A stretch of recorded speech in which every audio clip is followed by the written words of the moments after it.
I am the greatest. I wish I was 50 years younger and I'd kick your ass. You won't do shit. Just stick and move. And just waking you up and saying, now stick and move. Keep your hands up. Welcome to a new episode of the Stick and Move podcast. I'm your host, Trey, here with my co-host, Sam. And today we are discussing how Holyfield would do against the 70s monsters, except we're taking out Ken Norton and we're putting in Larry Holmes into the mix. I know that's a controversial subject, but we're putting them in there. And this is a top five, Sam, where it's not necessarily who's the best fighter of the 70s. It's how would Holyfield do against all these guys? How would they battle against Holyfield?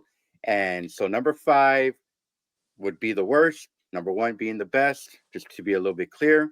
So let's just get right into it. Sam, who would do the worst? Who is your number five against Holyfield? And tell me why. And by the way, if you think Holyfield is the worst out of all the bunch, then put him at number five. So go for it. I think the worst would be Joe Frazier.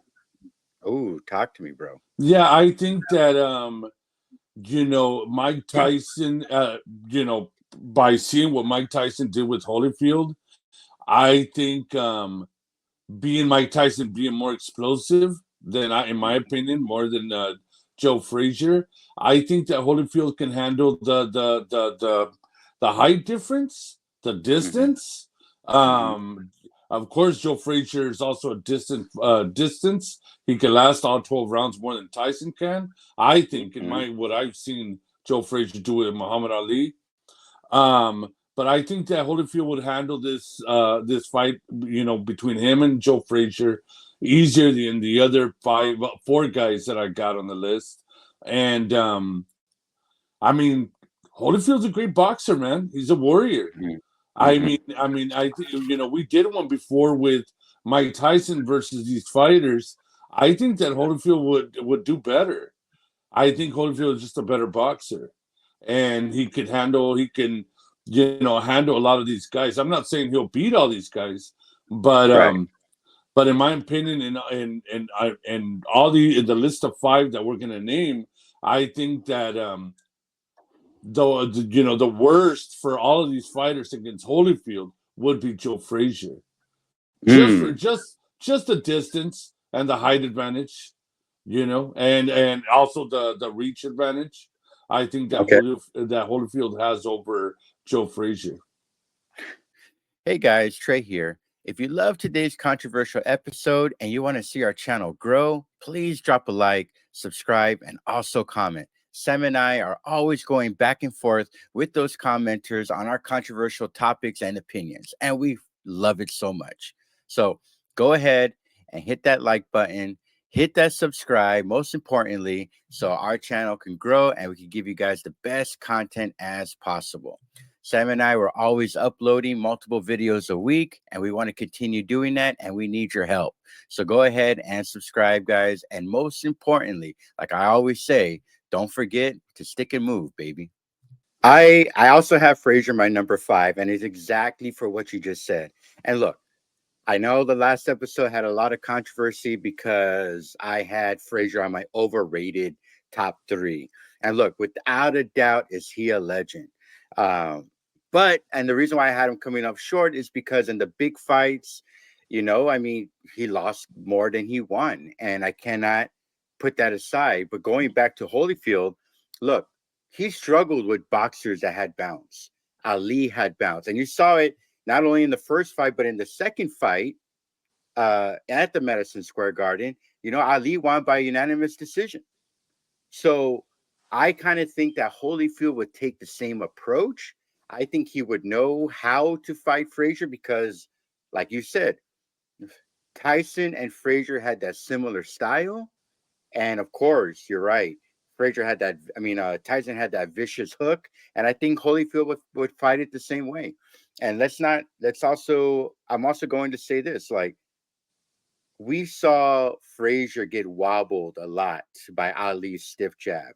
Now, I'm not saying that Holyfield's jab or hooks were better than Ali, But you know, if you fight him with that stick and move method, or with at least sticking your jab in there, that Frazier, because he's so head forward, puts his put his forehead in the front of in the front of the body. I think Holyfield would pepper him to death, and I think it would be one of those 9-3, or if they're going to go 15 rounds, right?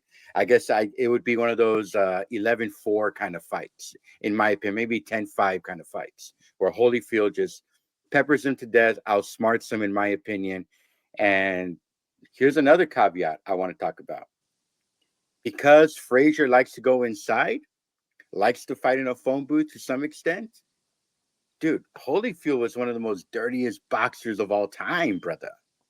And I think he would use that to his advantage. He knew how to manipulate, if the ref was behind him or to the side of them, how to get away with some cheap shots or some headbutts, like he did to, speaking of older, Foreman, and he also did to Larry Holmes, and also did to Lennox Lewis and George Yeah. Foreman later on in the 90s. So I think he would take advantage of that. And I could see this fight getting real nasty. Go ahead. No, I totally agree. I think that that Joe Frazier would have his moments in the fight Right. because after all the fights that I've seen of Holyfield, there's always this moment in the fight where the opponent He gets lets the the guy in. advantage. Yeah, Right. the opponent gets the advantage, and then here comes Holyfield, the warrior, and he gets his second wind, and it turns out to be a 12-round, brawl. So Yeah. I do agree that Joe Frazier would give him problems for a couple of rounds. Like you say, a 11-4. If it's a 15-round fight. But I think Holyfield, out of all the fighters, I think Joe Frazier probably be Holyfield's easiest opponent, which we could say is who would do worst. It's just Right. Joe Frazier. Yeah. And like I said, guys, this is not who is the best boxer from the 70s. It's literally who would do the best and who would do the worst against Holyfield. So who is your number 4, my man? Who would do the second worst? You believe it or not, I'm probably going to get some comments about this, but my opinion is it's George Foreman. Ooh, dude. Yeah. My opinion, I think it's George Foreman. I think that George Foreman would do worse. He'd be number 4, in my opinion, against Holyfield. I think Holyfield was just a craftier fighter. You Well, know they what I'm did fight saying? each other. Yeah, they did fight each other as they got, once, George Foreman got old. But I think that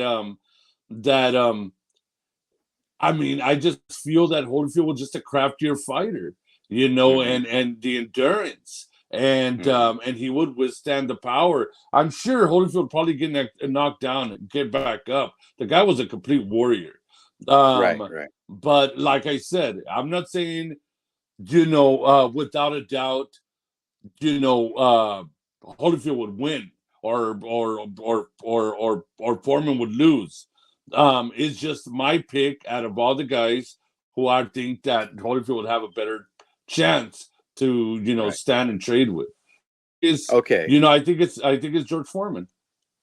I'm with you, bro. I also have Foreman number 4. This is why these kind of fights, these hypothetical fights, are kind of tricky, especially when you have a specific list. But look, I'm the same with you. And a few episodes back, we did the top.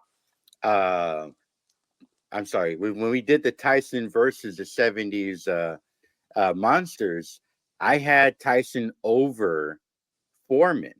And I got a lot of controversy, a lot of comments telling me I don't know what you're talking about, but I still kind of stand on it to this day. And here is the main reason that I should have brought up on the podcast, but as I've done more research, especially the past couple of months, rewatching a lot of Foreman fights, which, by the way, you and I need to do an episode specifically on. Bro, I did not like how in the 70s, he always had his guard, his gloves at his waist. You know what I'm saying? Very rarely did he pick up his guard. Especially, I mean, we saw that in the Rumble in the Jungle. You know, he was just throwing haymakers, and he had his guard always at his waist. And I think for somebody like Tyson, I know this is a Holyfield one. I think Tyson, that is suited for him. And another aspect I want to go into, especially with Holyfield, was that Holyfield, yes, he was a physical specimen, but he also had great endurance. Most of his fights were always unanimous decisions, the entire 12 rounds, and he was ready to go. If it would have gone 20 rounds, he was ready to fight it. If I'm not mistaken, George Foreman only fought in the 70s. He only went the distance twice.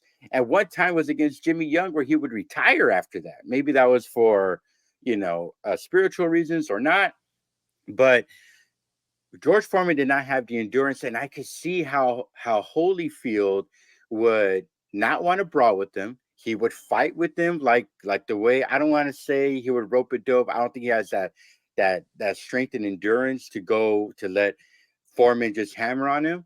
But I think similar to Frazier, I think he would just pepper him to death, parry jab him to death, stick and move him to death, and eventually just win on total control in this fight. And I could see where Foreman could just be out of breath by the 6th or 7th round, and that's where Holyfield will just take him apart. I can actually see it resembling the same fight from the 90s. I know Foreman was a different fighter then, still out of shape, but even if you look at that fight, once again, Foreman with his gloves around his waist, still a problem. That's why Exactly. Holyfield had that unanimous decision. Go ahead. Yeah, and it's the styles too. I mean, it just Holyfield was just more of a craftier fighter, man, and I feel that he would give George Foreman a lot of problems, throughout the fight. Will George Foreman have his moments just like Joe Frazier? Yes, but it's just I'm not saying, like I said earlier, I'm not saying who would win or lose. I just feel like compared to the other guys, Holyfield would stand more of a chance with Foreman and the other guys that I got up ahead. On the contrary, man, I actually think Holyfield would win this fight. I can actually see this one being a 13-2, 12-3 kind of fight, because I think Holyfield would know from the start not to bang with this guy. Okay. And let's face it. I mean, you can argue, some people would say you cannot argue, that Tyson has the greatest hooks and uppercuts of all time, and he took those very well. So in comparison to George Foreman's incredible hook and jab and uppercut, that'd be such a good comparison. Maybe he can take the punches with George Foreman. If George Foreman was this flat-footed boxer, I don't know. I just think Holyfield would win this fight decisively. I think he would use his brain like the way he did to Tyson, and take the win in this fight. So I actually do have him also beating George Foreman again. Yes. All right. Yes. So who is your number 3? Well, my number 3 is Holyfield, because I don't think Holyfield can beat my number 2, and I have to throw in my number 2. So the reason I got Holyfield my number 3 is because I think that Larry Holmes would have given them problems, bro. I think Larry Holmes, when he came in, bro, he was just, dude was vicious, bro. He attacked, he had reach, he had a determination. He was not a talker, dancer. He came to kill, bro. And I think that those power shots, it'd be like, you know what? Larry Holmes and Holyfield would be like a Riddick Bowe. But imagine a Riddick Bowe, that can control his weight. You know what I'm saying? That I think that Larry Holmes was in better shape than Riddick Bowe. So I got Larry Holmes he beating Holyfield. If comparing Holyfield to the 70s fighters, I got I think Larry Holmes was just a more vicious fighter, faster, and more determined to win the fight. Because I think, in my heart, I think that Larry Holmes would have destroyed Riddick Bowe. The reason why I kept Larry Holmes off the last one that we did with Tyson going into the 70s was because, you know, he won his, if I'm not mistaken, his first heavyweight title in 78. And I always consider Holmes more of an 80s boxer. So that's why I always kept him out. But, you know, I've been doing a lot of research lately on Larry Holmes. And, dude, he fought I think his first major bout was in 70 or 71. So he, you know, he paid his dues throughout the 70s. It's just a shame what Don King did to him by overworking the guy and trying to get those crazy paydays and just beating him down as he fought. By the way, and also, I know this sounds like a weird curve, Evander Holyfield is one of those unique boxers that actually fought also Larry Holmes and Evander Holyfield, you know, winning both times, but different Larry Holmes at that time. So I could see why you have Evander Holyfield definitely losing to Larry Holmes. Yes. So who's your number 3? So my number 3 is also Evander Holyfield, but I don't have Larry Holmes. My number 2, I have Muhammad Ali, my number 2. Wow. Now, look, Wow. I'm not saying Holmes, obviously, Ali's your number 1. Holmes is my number 1. I'm not saying that Ali is better than Holmes. But when it comes to matchups, like we always say in boxing, that famous saying, styles makes fights, I think Holyfield would do a lot better against Muhammad Ali. I kind of think it would actually be a boring fight. You got to realize something. Holyfield, Muhammad Ali, there's very few boxers that actually that don't fight, or heavyweight boxers that don't fight flat-footed.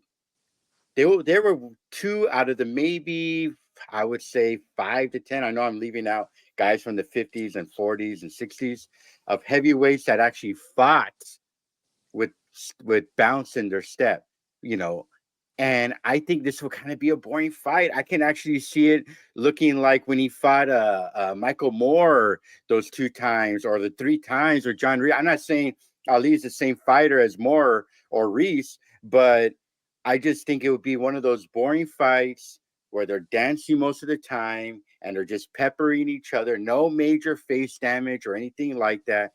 And despite Ali having the mental and the savviness to manipulate fights and take control over the fights, I honestly think Holyfield is also second to none when it comes to intellect and controlling fights as well. I mean, I know he didn't have the best record when it comes to the heavyweights of all time, but I think in a strange way that his conditioning won, as well as the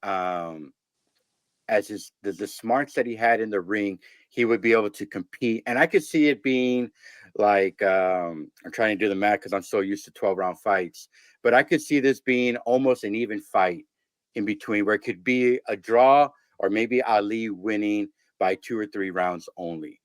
So that's why I have Holyfield my number, and Ali my number 2. What do you think of that? You think it's controversial? You think I'm crazy or not? I think it's controversial. I think it's Okay, controversial. so go into your number 1, because that would tell me why Ali's your number 1. Yeah. Look, man. Look. Look. Number 1 is Muhammad Ali. Okay. Evander Holyfield would get outboxed by speed, by footwork, by endurance, by power than Holyfield, bro. This is just me. This is just my opinion. I think Muhammad Ali, bro, would be running circles around Holyfield. I think Muhammad Ali was the master of getting in and out of pockets, in and out of bad situations. Mm-hmm. Holyfield had this flaw, bro. Mm-hmm. Holyfield's flaw was he got hit a lot. Okay. He got touched up a lot. And Holyfield's never fought a heavyweight as fast as Muhammad Ali. I think it would be he'd be surprised by the speed. I think that Muhammad Ali would get into his head, and I think that Muhammad Ali would floor Holyfield multiple times in the fight. And will Holyfield win a couple of rounds? Yes, maybe in the beginning. But after that, Muhammad Ali takes control of the whole fight by footwork, by footwork, man. And that's my opinion. Look, bro, and this might be controversial. You know, Muhammad Ali, I am with you. He is the greatest of all time. No doubt about it, brother. Um, but he did have his flaws. He was not the perfect fighter, as there were times he left himself open too. Similar to George Foreman, you know, he would at times keep his guard low as well. And I that's why he's been knocked down a couple of times. You know, I mean, sometimes he plays around to the crowd a little too much and he can't get caught like he has been. And I think Holyfield, I think what you're underestimating, and don't get me wrong, dude, don't get me wrong. Ali had this as well, but the iron will that Holyfield had, I mean, they called him the warrior for a reason. They called Ali the greatest for a reason. I just think it would be, I'm not saying that Holyfield would beat him. I just think it would be a lot closer than what you're saying it is. I think Ali would definitely win, but I could see him being Ali winning by 2 to 3 rounds only. And even then, I could see where it can be a little bit of a swing rounds in between. I just think they're two of the most cerebral heavyweights of all time. You're right, though. Holyfield did like to get hurt. I mean, did like to get hurt. He did like to get hit, but bro, I think, dude, I don't know. I think you're underestimating his craftiness too, as well. Like I said with Frazier, where he's just a straight up dirty fighter too, and that can break any boxer down. But that's just my opinion. You got any last thoughts on that? Yeah, look, I think that if this fight, a fantasy fight, were ever to happen between Holyfield in his prime and Muhammad Ali in his prime, this would be a shocker for Holyfield. All the people that I've seen Holyfield fight have stood right in front of him. Had just stood right in front of him, go at him, stand toe to toe. It's going to be a different story with Muhammad Ali. Go ahead. Here's why I agree. I agree with you a little bit before I get to why I have Bo number 1. You're right. He did like for something. Oh man, I always thought about this with Holyfield, and I could be dead wrong. I actually, in a weird way, believe Holyfield was playing to his warrior name. I think Holyfield knew he didn't have to fight those fights where he had to purposely get into a phone booth with a boxer.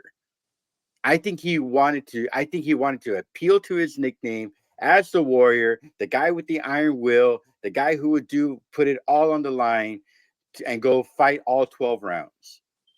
I think we're underestimating that, and that's why I think it will be a little bit of a closer fight than you might think. Okay. All right. So all right. So my number 1, and bro, it's like you took my notes from my thing. If you look at my notes, you're gonna see the exact same thing. And I have Larry Holmes my number 1. I'm not saying he's better than Muhammad Ali.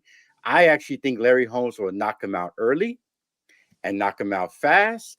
And I think it will be one of those flash punches where Holyfield would be a different boxer after that fight.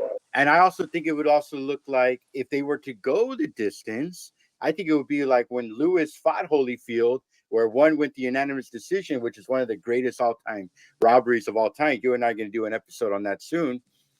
And where the second fight, it looked like Lewis was just playing with the guy. And that's why I have Riddick Bowe number 1. I'm not saying he's better than Ali. I just think he would knock him in the middle of the week. I'm sorry, yeah, Larry Holmes. I think Larry Holmes will knock him in the middle of next week, my man.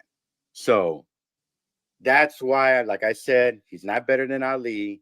But I think against Evander Holyfield, that fight he would be in and out. Not even bust a sweat. So, any final words on that? Yes, I agree. That's why I had Larry Holmes, beating Holyfield. I agree 100% on that. It's and I get what you're saying. I get why you have him in number 1 because Larry Holmes would destroy him, in my opinion, too. Right. He's Absolutely. He's just a better in shape. I think slicker Riddick Bowe. And bro, you know what I mean? So go ahead. You can argue that Riddick Bowe too, but you can argue that Larry Holmes has the greatest stiff jab probably of all time. Yeah, I agree 100%. He's definitely up there. So do you have any final words for our viewers out there? Yes, I just want to thank all the guys that are, everybody that's commenting, liking our channel. We're trying to get back to all of y'all's comments and keep, liking and sharing the channel. Thanks, you guys. Yeah, guys, just exactly what Sam said. I couldn't say that any better. Please leave comments, guys. Give us some ideas for topics that you want us to discuss, and we will definitely do that. And we're going to leave it here. And like I always like to say, don't forget to stick and move, baby. I am the greatest. I wish I was 50 years younger and I'd kick your ass. You won't do shit. Just stick and move. Making you understand. Now stick and move.